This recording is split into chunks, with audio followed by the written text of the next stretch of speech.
AMD CEO has been busy for the last couple of weeks personally signing all of the 2700X Gold editions.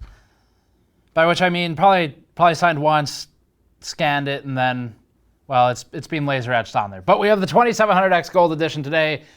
We're sort of reviewing it. This is the same as the 2700X for the most part.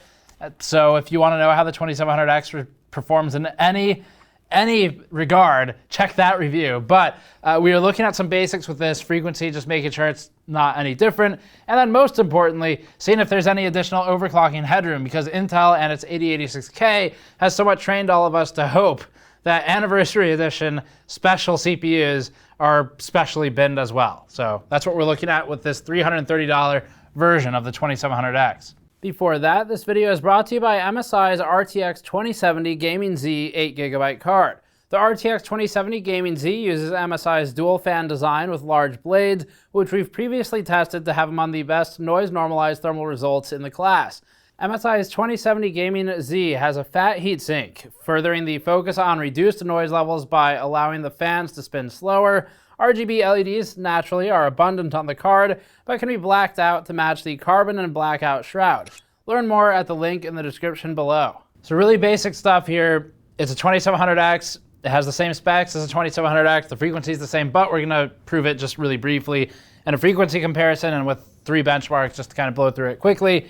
And other than that, there's really no difference. The IHS is etched a little differently. So it's got the AMD 50 logo on it instead of just AMD. It has a Lisa Su laser etched signature, which isn't quite as exciting as a real signature, but at the same time, a real signature would get rubbed off as soon as you put rubbing alcohol on this to clean the thermal paste anyway. So beyond that, you get a cooler that you're probably going to replace and a gold box. And as far as Gold Edition, looking into this further, gold we think is the material for a 50th anniversary, so that would be kind of clever. Except the actual 50th anniversary Gold Edition naming on this is more to coincide with the Division 2 Gold Edition. So it's a little bit less prestigious in that regard, but you do get a few things with this in addition to the laser etched commemorative signature. Separately, we've noticed some really small differences between our original pre-production sample, which has had its identification laser etched off because we got it elsewhere, and this one, and that's mostly that the text is a little larger and bolder on the new one, but that should match all the retail samples. So basically they took some existing IHSs and added a bit to it. But beyond that, let's talk about the frequency, the game performance, and then most importantly, the overclocking headroom. AMD doesn't claim a frequency difference, so there's no reason to expect one, but we still want to definitively demonstrate the lack or existence of a frequency change in stock operation. We'll start with frequency validation to show how all core behaves on the stock 2700X and the Gold Edition 2700X. In Total War Warhammer 2's battle test, we observed load frequency at about 4066 MHz all core on the 2700X stock CPU, which is shown here, with single threads under low load boosting to about 4340 MHz max, although that was not all core, and as XFR always works, it's short-lived. The 2700X Gold CPU did almost exactly the same thing. Variance in this chart comes into play marginally, but the end result is always within 10 to 20 MHz all core at all times, depending on the load level of the application. So in short, there's no difference in the frequency. Lest there be any concerns or doubts about the 2700X Gold's stock performance, here's a quick result listing for our in-house Blender benchmarks. With the GN logo ray traced render, we observed a time requirement of 28 minutes stock and 28.3 minutes with the Gold Edition, which is well within our error margins here. These two are the same, unsurprisingly, and just for additional proof, the GN monkey head render also puts the 2700X and the 50th anniversary edition within 0.1 minutes of each other, or 6 seconds, so it's the same result on each CPU. GTA 5 at 1080p also produced identical results at 90 FPS average for the 2700X original and Gold Edition CPUs. The variance you see between them it's within margin of error. Once again, it's tenths of places in performance for average FPS, and the 1% and 0.1% lows are also within error margins, so no difference between these two. Unsurprisingly, Total War Warhammer 2's battle benchmark also puts us within margin of error, again, seeing as they are literally the same processor under the IHS. The 2700X stock runs at 139 FPS average, with the Gold Edition at 141 FPS average. We are within error tolerance for this particular game.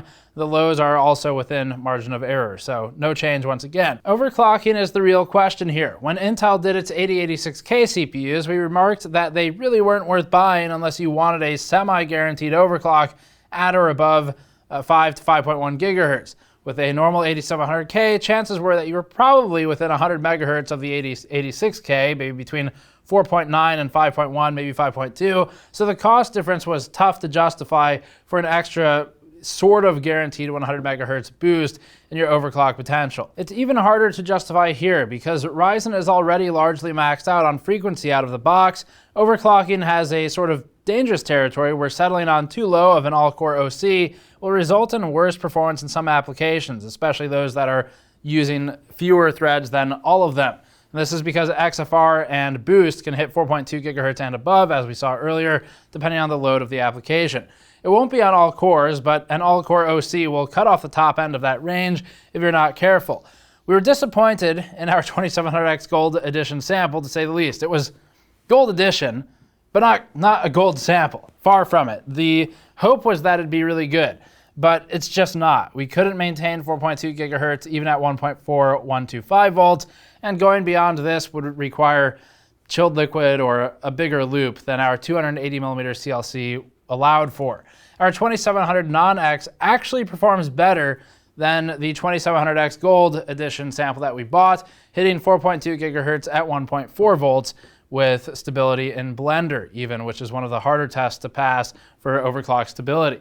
After the disappointment of the worse overclocking headroom than a product that's $220, the 2700 non-X, the Gold Edition, by the way, being $330, so quite a disappointment, we decided to undervolt instead. So the hope was, okay, well, we thought we might have a content piece here if we could do like 4.3 or something. That would be excellent. Or even 4.2 at like 1.38. That would be pretty exciting as well. But not even 4.2 at 1.41 volts is just, it's sad. And it's basically, I mean, it's akin to losing the Silicon Lottery on any other 2700X CPU, except this one you paid more money for. But yeah, so after that, we did try undervolting. This table will kind of briefly show those results. We eventually found the CPU to be stable at about 1.24 volts, 4.1 gigahertz all core.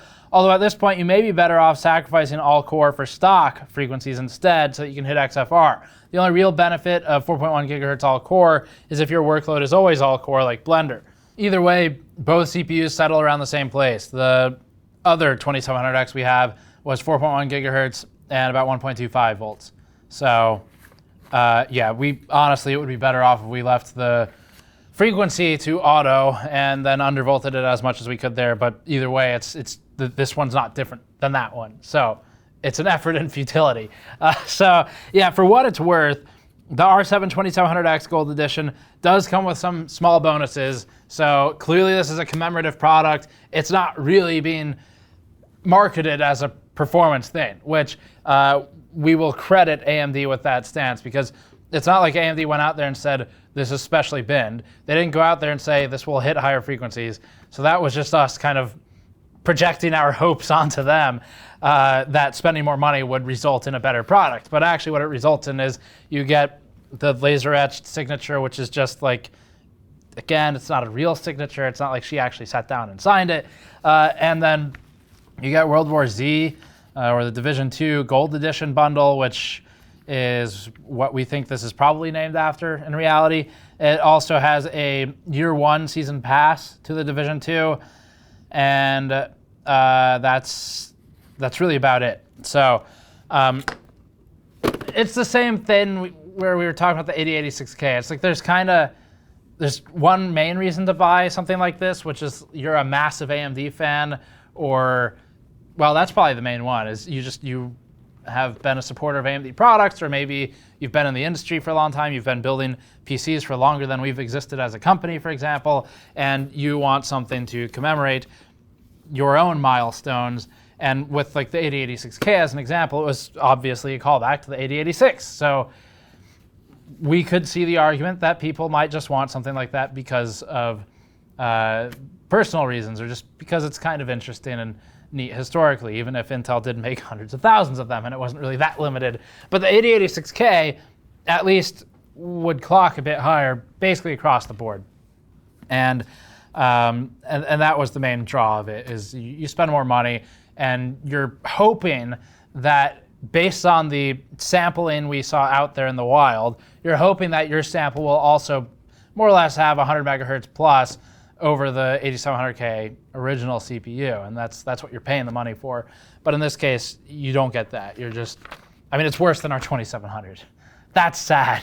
It's for us. I mean, it's not like a comment on AMD. It's just sad for us. As for comments on AMD, it comes back to the same thing as always, which is that these Ryzen CPUs are pushed so damn far already that overclocking is just not quite as exciting in terms of a raw frequency, higher number, better game, because it's already there. You can't really get them that much higher. The non-X CPUs, there's far more room to play because they're not clocked as high out of the box. So 2700 we've always recommended over the X, or the 2600 over the X, because you're probably going to be able to hit the same frequencies with minimal effort, and you might even be able to go beyond. Like our 2700 at 4.2 gigahertz, for example, on average outperforming a 2700X in all core use cases, and that's a cheaper processor. So nothing has changed.